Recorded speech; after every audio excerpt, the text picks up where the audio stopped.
Election commission کی جانب سے سپریم کورٹ کی مخصوص نشستوں پر 8 ججز کے 14 ستمبر کے وضاحتی حکم نامے پر نظر ثانی درخواست دائر کر دی گئی ہے۔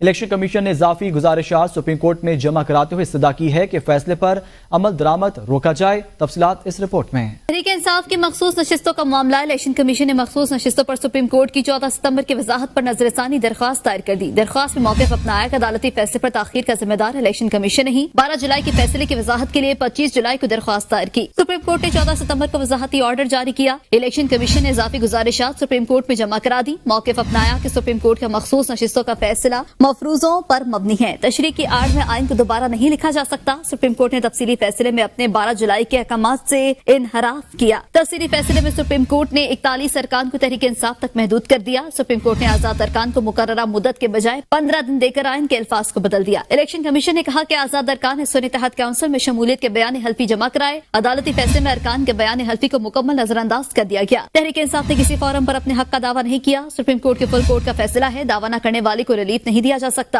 الیکشن کمیشن نے استدعا کی کہ نظر ثانی پر فیصلہ ہونے تک حکم امتناع دیا جائے۔ پاکستان کو آئی ایم ایف سے نئے قرض پروگرام کی پہلی قسط موصول ہونے والی پہلی قسط 1 ارب 2 کروڑ 69 لاکھ ڈالر کی ہے۔ اسٹیٹ بینک آف پاکستان نے قرض کی پہلی قسط موصول ہونے کی تصدیق کر دی۔ 37 ماہ کے توسیع سہولت فنڈ کے تحت پاکستان کو 7 ارب ڈالر ملیں گے۔ موصول شدہ قسط 3 اکتوبر کے زر مبادلہ ذخائر میں شامل ہوگی۔ آئی ایم ایف کا نیا قرض پروگرام 37 ماہ پر محیط، یہ قرض 5% شرح سود سے کم پر مل رہا ہے۔ 2 روز قبل آئی ایم ایف نے پاکستان کے لیے 7 ارب ڈالر کے بیل آؤٹ پیکج کی منظوری دی تھی۔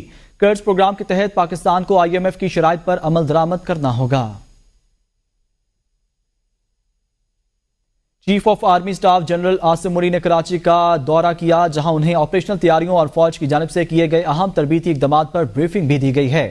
آئی ایس پی آر کے مطابق کراچی آرم کور کمانڈر کراچی نے آرمی چیف کا استقبال کیا۔ دورے کے دوران چیف آف آرمی سٹاف نے انڈس آئی ٹی پارک کا افتتاح بھی کیا، جس کا مقصد پاکستان کے نوجوانوں کو انفارمیشن ٹیکنالوجی، خاص طور پر مصنوعی ذہانت کے شعبے میں اکیڈمی اور انڈسٹری کے تعاون کو فروغ دے کر بااختیار بنانا ہے۔ افتتاحی تقریب میں وزیر اعلیٰ سندھ سید مراد علی شاہ اور قابل ذکر سول کمیونٹی کے افراد نے شرکت کی۔ اس موقع پر وزیر اعلیٰ سندھ نے نوجوانوں کی صلاحیتوں سے زیادہ فائدہ اٹھانے اور معاشی ترقی کے لیے آئی ٹی ڈومین کی اہمیت پر زور دیا۔ آرمی چیف نے روشنی ڈالی کہ اس طرح کے منصوبوں کا مقصد ملک میں آئی ٹی انڈسٹری کی ترقی کو مزید فروغ دینے کے لیے انتہائی سازگار ماحول فراہم کرنا ہے۔ آرمی چیف نے کراچی کی تاجر برادری سے بھی بات چیت کی اور ملک کی اقتصادی ترقی میں کاروباری برادری اور تاجروں کے تعاون کو بھی سراہا ہے۔ پیپلز پارٹی کے وفد کی مولانا فضل الرحمان سے ملاقات کے بعد میڈیا سے گفتگو کرتے ہوئے نوید قمر کا کہنا تھا کہ مشاورت کر رہے ہیں، اتفاق رائے کے بعد مسودہ تیار کیا جائے گا۔ مولانا فضل الرحمان کو ہم نے اپنی تجویز بھی دی ہیں، ہمارا اس وقت کوئی مسودہ تیار نہیں ہوا۔ ٹی وی پر چلنے والا معاہدہ حکومت کی طرف سے آیا ہے، جے یو آئی اور دیگر پارٹیوں سے بھی مشاورت جاری رکھیں گے۔ مولانا فضل الرحمان حکومت میں نہیں لیکن سپورٹ ضرور کرتے ہیں۔ دیکھیں، اس وقت ہمارا جو مشاورت ہے وہ مولانا صاحب کے ساتھ ہے۔ ہم جو ہیں وہ تو ایک کامن ایجنڈا ڈھونڈنے کے لیے مشاورت کر رہے ہیں، اور پھر مشاورت جب ہو جائے گی تو اس کے بعد ہی کوئی مسودہ سامنے آئے گا جو کہ ہم باقی پارٹیوں کے ساتھ اس پہ ڈیبیٹ کریں گے۔ مسودہ ایسا کوئی نہیں ہے، مسودے تو جو بھی آپ لوگ دکھا رہے ہیں ٹی وی وغیرہ پہ وہ حکومت کی طرف سے آئیں گے۔ مولانا صاحب اگر کیونکہ وہ اپوزیشن میں ہیں، ہم گورنمنٹ میں تو نہیں ہیں لیکن گورنمنٹ کی سپورٹ کرتے ہیں۔ تحریک انصاف کا کل لیاقت باغ میں احتجاج کا اعلان۔ میڈیا سے گفتگو میں شیخ وقاص نے کہا، یہ احتجاج عدلیہ کی آزادی اور مہنگائی کے خلاف ہے۔ جو بھی ملک لوٹنے والوں کو سپورٹ کرے گا وہ اتنا ہی قصوروار ہے جتنا ملک لوٹنے والا ہے۔ لوگ اب ان سے نفرت کرنے لگ گئے ہیں۔ الیکشن کمیشن پارٹی بن چکا، ملک میں بحران صرف اور صرف الیکشن کمیشن کی وجہ سے ہے۔ سینیٹر شبلی فراز بولے، بشرا بی بی کو جیل میں رکھ کر بانی چیئرمین کو اذیت اور کمزور کرنے کی کوشش کی جا رہی ہے۔ اگر سزا دینی ہے تو دیں، سابق وزیر اعظم کو انصاف نہیں مل رہا، عام آدمی کو کیسے ملے گا؟ ہم لیاقت باغ راول پنڈی کل احتجاج کر رہے ہیں۔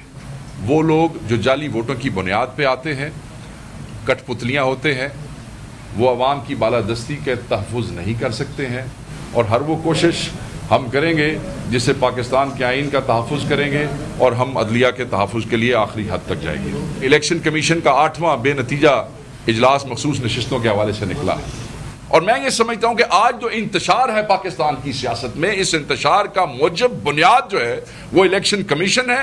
پاکستان کے سب سے مقبول لیڈر عمران خان، اگر ایسے شخص کو انصاف مہیا نہیں ہو رہا تو عام عوام کو کیا انصاف مہیا ہوگا؟ کوشش کی جا رہی ہے کہ ان کو کسی نہ کسی طریقے سے سزا دی جائے، اور اس کے لیے ہر قسم کا حربہ استعمال کیا جا رہا ہے. خان صاحب کی سزا دی جا رہی ہے، ان کو جیل پابند سلاسل اس وجہ سے رکھا جا رہا ہے کہ وہ خان صاحب کی وائف ہیں، اور خان صاحب کو کرب میں رکھا جائے، ان کو تکلیف پہنچائی جائے، ان کی فیملی، ان کی وائف کو جیل میں رکھ کر. راولپنڈی میں رینجرز کو تعینات کر دیا گیا ہے. حکومت پنجاب نے راولپنڈی ڈویژن میں 2 دن کے لیے دفعہ 144 نافذ کر دی ہے. راولپنڈی میں دفعہ 144 کا نفاذ پابندی کا اطلاق ہفتہ 28 ستمبر اور اتوار 29 ستمبر کو ہوگا. محکمہ داخلہ پنجاب کے مطابق راولپنڈی ڈویژن کے اضلاع راولپنڈی، اٹک، جہلم اور چکوال میں دفعہ 144 نافذ ہوگی. ضلع انتظامیہ کی سفارش پر راولپنڈی اور اٹک میں رینجرز کی 6 کمپنیاں تعینات ہوں گی، جبکہ رینجرز کی تعیناتی کے لیے وفاقی حکومت کو مراسلہ جاری کر دیا گیا. ہر قسم کی سیاسی اجتماعات، دھرنے، جلسے، مظاہرے، احتجاج اور ایسی تمام سرگرمیوں پر پابندی عائد کر دی گئی ہے. قانون نافذ کرنے والے اداروں کے نمائندگان کو پابندی سے استثناء ہوگا. محکمہ داخلہ پنجاب نے دفعہ 144 کے نفاذ کا نوٹیفیکیشن جاری کر دیا ہے. 9 مئی کے مقدمات کا فیصلہ ہونے تک بانی پی ٹی آئی سے کسی قسم کے مذاکرات نہیں ہو سکتے. فوج کی موجودہ قیادت سیاست میں مداخلت پر یقین نہیں رکھتی. وزیر اطلاعات عطا تاڑا کا نیو یارک میں امریکی میڈیا کو انٹرویو. کہا بانی پی ٹی آئی اب بھی اداروں کو سیاست میں ملوث کرنے کی حکمت عملی اپنائے ہوئے ہیں. ایکس سے ملکی سلامتی اور عوام کے تحفظ پر حملے کیے گئے. یوٹیوبرز اور ویلاگرز نے 9 مئی کے پرتشدد واقعات کو بڑھاوا دیا. ڈیجیٹل جرائم روکنے کے لیے اتھارٹی کا قیام کابینہ میں زیر غور ہے. میں سمجھتا ہوں کہ ویب مینجمنٹ سسٹم جس کے تحت آپ کی سائبر سیکیورٹی اور ڈیٹا سیکیورٹی کو انشور کیا جائے، اس میں حرج کوئی نہیں ہے. دوسرا، جو ڈیجیٹل رائٹ پروٹیکشن اتھارٹی کی میں نے بات کی کہ کوئی نہ کوئی فورم ایسا لوگوں کو دیں جہاں پہ لوگ جا کے اپنا کوئی گریونس ریڈرسل کروا سکیں، کوئی دادرسی کروا سکیں، کہہ سکیں کہ ہمارے ساتھ ظلم ہوا، ہمارے ساتھ زیادتی ہوئی، بربریت ہوئی. اس کے لیے میں یہ سمجھتا ہوں کہ ایک قانون جو ہے وہ آیا تھا کیبنٹ کے اندر. جب بی ایل اے ٹیررسٹ اپنی کیمپینز ایکس پہ چلاتے ہیں، جب وہ کہتے ہیں کہ ہم فلاں جگہ دھماکہ کرنے لگے ہیں، دھماکے کی لوکیشن بتاتے ہیں، اس کی لائیو کوریج دیتے ہیں کہ آج گوادر پورٹ اتھارٹی پہ ہم اٹیک کرنے جا رہے ہیں اور بڑا بھرپور اٹیک ہوگا، تو کیا میں پاکستانی حکومت کے طور پہ اتنی ریکویسٹ نہیں کر سکتا کہ خدا را اس کو روکیں؟ سیپریٹسٹ موومنٹس ہیں جو ٹیررسٹ ہیں، ان کو رسائی حاصل ہے اور وہ اس پلیٹ فارم کو ہماری سوئل کے خلاف استعمال کر رہے ہیں، ہمارے ملک کے خلاف استعمال کر رہے ہیں، بے گناہ شہریوں کا خون بہانے کے لیے استعمال کر رہے ہیں. تو ان کو کیوں یہ اجازت ہونی چاہیے؟ ترقی یافتہ ممالک میں بھی آئینی عدالتیں موجود ہیں. آئینی عدالت ملک کی ضرورت ہے. صوبائی وزیر توانائی سندھ ناصر حسین شاہ کا کہنا ہے کہ آئینی عدالتوں کے حوالے سے پیپلز پارٹی کا موقف نیا نہیں. صدر آصف علی زرداری بھی آئینی عدالتوں سے متعلق تفصیل بتا چکے ہیں. آئینی ترمیم کے حوالے بلاول بھٹو کا موقف واضح ہے. عدالتوں میں ہزاروں کے زیر التوا ہیں. لوگوں کو انصاف حاصل کرنے کے لیے کئی سال انتظار کرنا پڑتا ہے. پیپلز پارٹی کو ذوالفقار بھٹو کا انصاف دلانے میں 45 سال لگے ہیں تو پورا انصاف بھی نہیں ملا. کہا گیا سزا غلط تھی. آئینی کورٹس جو ہیں، کانسٹیٹیوشنل کورٹس، یہ اس وقت بہت اہم ہیں اور ان کی ضرورت ہے. ترقی یافتہ ممالک ہیں جن کی ہم سب لوگ مثالیں دیتے ہیں، وہاں پہ یہ آلریڈی موجود ہیں. اس وقت بھی ہزاروں کی تعداد میں کیسز جو ہیں وہ پینڈنگ ہیں. کانسٹیٹیوشنل کورٹس جو ہیں وہ بہت اہم ہیں اور وقت کی ضرورت ہے اس میں. پیپلز پارٹی بھی اس کی وکٹم ہے. 45 سال لگے ہمیں اپنے چیئرمین جو شہید ذوالفقار علی بھٹو کے کیس جو ہم لڑ رہے تھے کہ آ کر ابھی جا کے یہ فیصلہ آیا کہ جی وہ جوڈیشل مرڈر تھا. گورنر کے پی فیصل کریم کنڈی کے خلاف 50 کروڑ روپے ہٹ جانے کا دعویٰ دائر کر دیا گیا. دعویٰ وزیر اعلیٰ کے پی کے بھائی رکن قومی اسمبلی فیصل امین نے دائر کیا ہے. فیصل امین نے دعوے میں موقف اختیار کیا کہ گورنر نے نجی ٹی وی شو میں وزیر اعلیٰ اور مجھ پر صوبے میں کرپشن کے الزامات لگائے. فیصل امین، علی امین اور ان کے والد کا علاقہ ایک سیاسی ساکھ ہے. بے بنیاد الزامات کی وجہ سے ہماری سیاسی ساکھ کو نقصان پہنچا ہے. گورنر خیبر پختونخوا فیصل کریم کنڈی نے کہا ہے کہ وزیر اعلیٰ صوبے میں امن و امان قائم رکھنے میں ناکام ہو چکے ہیں. علی امین گنڈا پر تربیلا ڈیم کا سوئچ آف کریں، ہم ان کے ساتھ ہیں. صوبے میں پانی کا مسئلہ ہے تو علی امین گنڈا پر تربیلا ڈیم کا رخ کریں. یہ صوبے میں غنڈہ گردی کر رہے ہیں، BRT کرپشن کا گڑھ ہے. بلین ٹری کدھر گئے؟ انہوں نے مزید کہا بلین ٹری منصوبہ ٹمبر مافیا کی نظر ہو چکا، وزیر اعلیٰ صوبے چلانے میں ناکام ہو چکے، عوام کی جان و مال کی حفاظت کا صوبائی حکومت کے پاس کوئی ایجنڈا موجود نہیں۔ صوبائی حکومت جو ہے خواب خرگوش کی نیند سو رہی ہے، بی آر ٹی کرپشن کا گڑھ ہے، تو جو رپورٹ آئی ہے اس پہ اب صوبائی حکومت کیا بولے گی؟ حق تو ہے کہ صوبائی حکومت اس پہ اپنے جو لوگ ملوث کو گرفتار کرے اور استعفیٰ دے۔ امن و امان قائم کرنے میں ناکام ہو چکی ہے، وزیر اعلیٰ اپنے ضلع میں امن نہیں لا سکتا۔ وزیر اعلیٰ صاحب کو رستہ نہیں پتا تربیلا ڈیم کا، اس کو بتا دے تربیلا ڈیم کی طرف سوئچ آف کر دینا۔ جب کہتے تھے کہ میں سوئچ آف کر دوں گا اور سارے پاکستان کی بجلی کاٹ دوں گا، ہم ان کے ساتھ ہیں۔ گاڑی میں تیل نہیں تو ڈلوا دیتے ہیں، رستہ معلوم نہیں ہے تو ساتھ گائیڈ بٹھا دیتے ہیں، اور ذرا جرت کا مظاہرہ کرے تربیلا ڈیم کو سوئچ آف کر لیں۔ آرٹیکل 63A نظر ثانی اپیلوں کا معاملہ، سپریم کورٹ نے کاز لسٹ جاری کر دی۔ چیف جسٹس کے قاضی فائز کی سربراہی میں 5 رکنی لارجر بینچ 30 ستمبر کو سماعت کرے گا۔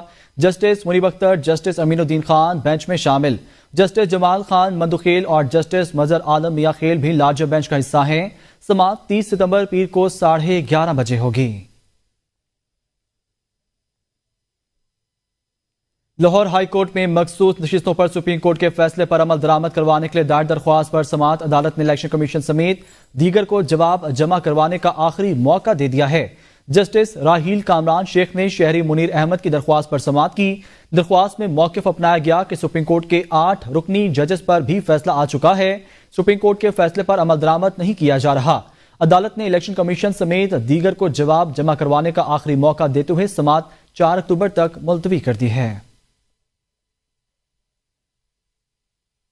190 ملین ریفرنس میں بشرا بی بی کے وکیل عثمان گل نے آخری گواہ پر جرح شروع کر دی ہے۔ سماعت کے آغاز پر ملزمہ کے وکیل کی عدم حاضری پر عدالت نے برہمی کا اظہار کرتے ہوئے کہا کہ وکیل صفائی عدالت کیوں پیش نہیں ہوئے۔ معاون وکیل خالد یوسف نے بتایا کہ وکیل صفائی عثمان گل اڈیالہ جیل آ رہے ہیں، کچھ دیر میں پہنچ جائیں گے۔ نیب وکلا نے کہا کہ وکلا صفائی کو 25 مواقع مل چکے، آخری گواہ پر جرح مکمل نہیں کر رہے۔ عثمان گل کے علاوہ اس ریفرنس میں ملزمہ کی جانب سے مزید 3 وکیلوں کے وکالت نامے موجود ہیں۔ اگر عثمان گل پیش نہیں ہو سکتے تو باقی 3 وکلا میں سے کسی کو طلب کر کے جرح مکمل کرائی جائے۔ عدالت کو اس طرح ہوسٹیج نہیں بنایا جا سکتا۔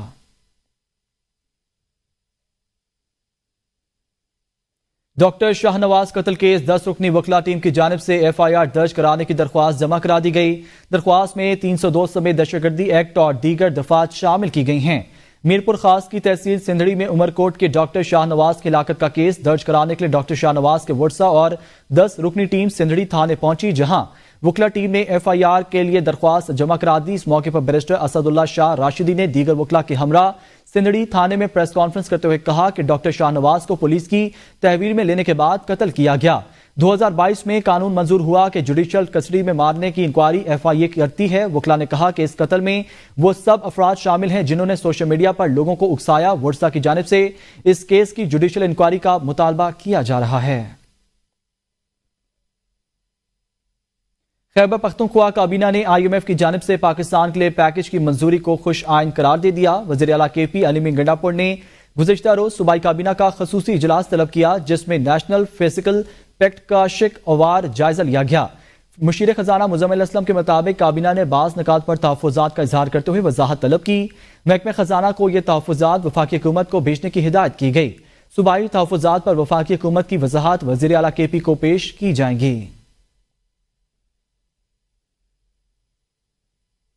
وزیر اعلیٰ سندھ سے انٹرنیشنل فائنانس کارپوریشن کے ریجنل ڈائریکٹر برائے پاکستان اور مشرق وسطی خواجہ آفتاب احمد کی ملاقات ہوئی ہے۔ وزیر اعلیٰ سندھ مراد علی شاہ کا کہنا تھا کہ سندھ حکومت IT سیکٹر اور صنعتی ترقی کے لیے کام کر رہی ہے۔ IT سیکٹر میں روزگار کے بڑے مواقع ہیں، صنعتی ترقی سے روزگار ملے گا اور معیشت بھی مضبوط ہوگی۔ نوجوانوں کی اتنی بڑی تعداد ملک کی بڑی طاقت ہے۔ ہمارے نوجوان باصلاحیت ہیں اور ان میں کام کی لگن بھی ہے۔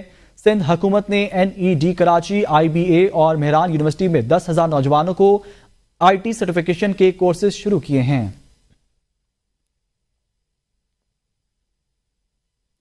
وزیر اعظم شہباز شریف نے پاک فوج کے لیفٹیننٹ جنرل محمد علی کو سیکرٹری دفاع مقرر کرنے کی منظوری دے دی ہے۔ اسٹیبلشمنٹ ڈویژن نے وزیر اعظم کی منظوری کے بعد پاک فوج کے لیفٹیننٹ جنرل محمد علی کی تقرری کا نوٹیفیکیشن جاری کر دیا۔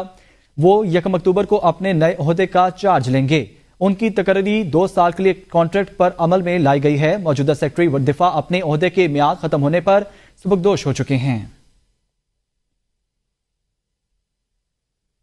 بھاری بھرکم بجلی بلوں سے جان چھڑانے کا حکومتی مشن ذرائع کے مطابق وفاقی حکومت اور آئی پی پیز کے درمیان مذاکرات اہم مرحلے میں داخل ہو گئے ہیں۔ آئی پی پیز مالکان کی اکثریت کا معاہدوں پر نظر ثانی کے لیے آمادگی کا اظہار کر دیا۔ آئی پی پیز کے کچھ مالکان نظر ثانی کے لیے تیار بھی نہیں۔ حکومت کا نظر ثانی کے لیے تیار نہ ہونے والے آئی پی پیز کے لیے سخت موقف اختیار کرنے کا فیصلہ کر لیا گیا ہے۔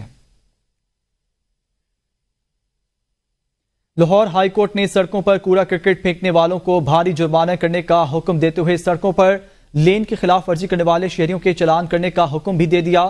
لاہور سے سفتیان علی کی رپورٹ دیکھتے ہیں۔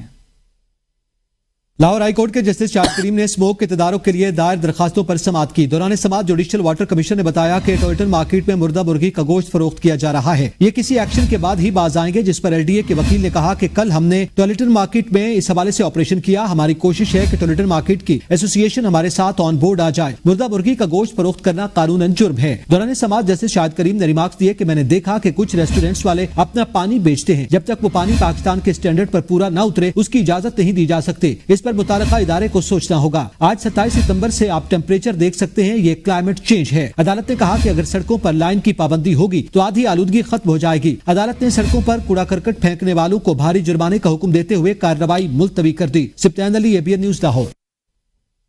خوبصورت خطہ گلگت بلتستان صحت کے حوالے سے اپنا ثانی نہیں رکھتا۔ خوبصورت وادیاں، قدرتی جھرنوں کا حسن دیکھنے والوں کو اپنے شہر میں جکڑ لیتا ہے۔ ملک بھر کے سیاحوں نے گلگت بلتستان کو سیاحت کے لیے پرامن ترین علاقہ قرار دے دیا۔ مزید دیکھتے ہیں کرن قاسم کی اس رپورٹ میں۔ سیاحت کے عالمی دن کو اس سال امن سے منسوب کیا گیا ہے۔ ملک کا پرامن اور خوبصورت خطہ گلگت بلتستان سیاحت کے حوالے سے اپنا ثانی نہیں رکھتا، جہاں دلکش مناظر، بلند و بالا پہاڑ، طویل جھیلیں، بل کھاتی ندیاں اور دل فریب آبشاروں کے ساتھ علاقائی روایات اور مہمان نوازی سیاحوں کو اپنے شہر میں جکڑ لیتی ہے۔ صرف ملکی نہیں بلکہ غیر ملکی سیاح بھی اپنے آپ کو ان علاقوں میں محفوظ تصور کرتے ہیں، پرامن اور آزادانہ سیاحت سے لطف اٹھاتے ہیں۔ پاکستان کو ایکسپلور کر رہے ہیں، ماشاءاللہ ہمارا ہی ملک ہے، اپنے ہی ملک کو ایکسپلور کرنے کے لیے آئے ہیں، بہت خوبصورت ہے۔ اور ورلڈ ٹورزم ڈے پر میں سب کو یہی پیغام دینا چاہوں گی کہ ضرور ہمارے ملک میں آئیں۔ گلگت بلتستان اپنی دلکش وادیوں اور بلند پہاڑوں کے لیے مشہور ہے۔ یہاں کے مقامات جیسے نلتر، عطا آباد جھیل، بلتستان سرد صحرا، ہنزا اور رکا پوشی نگر ہر سال ہزاروں سیاحوں کو اپنی طرف کھینچتے ہیں۔ بہت اچھا لگا ہنزا ہمیں، اور بہت کوآپریٹیو لوگ ہیں اور پیار کرنے والے لوگ ہیں، مہمان نواز ہیں، بڑا مزہ آیا ہمیں۔ میں باقی ٹورسٹ کو یہی پیغام دوں گی کہ یہاں آئیں، انجوائے کریں، باقی یہ کہ گندگی نہ پھیلائیں، صفائی کا خاص خیال رکھیں۔ یہاں کا قدرتی حسن اور مقامی لوگوں کی مہمان نوازی بے مثال ہونے کے ساتھ یہ پرامن خطہ بھی ہے جہاں جرائم نہ ہونے کے برابر ہیں۔ یہی وجہ ہے کہ گزشتہ کئی برسوں سے سیاحوں کے حوالے سے پولیس کو کوئی بھی شکایت موصول نہیں ہوئی۔ یہاں نہ صرف ملکی بلکہ غیر ملکی سیاح بھی آتے ہیں اور اس خطہ بے مثال کی ثقافت اور علاقائی روایات اور مہمان نوازی کا لطف اٹھاتے ہیں۔ یہاں کی ثقافت میں محبت اور بھائی چارہ جھلکتا ہے۔ مقامی لوگ اپنے مہمانوں کو دل سے خوش آمدید کہتے ہیں، جو امن کا پیغام پھیلانے میں مددگار ثابت ہوتا ہے۔ کیمرامین عمران شیر خان کے ساتھ کرن Qasim, ABN news. News studio سے فی الوقت اتنا ہی، دیکھتے رہیے ABN نیوز۔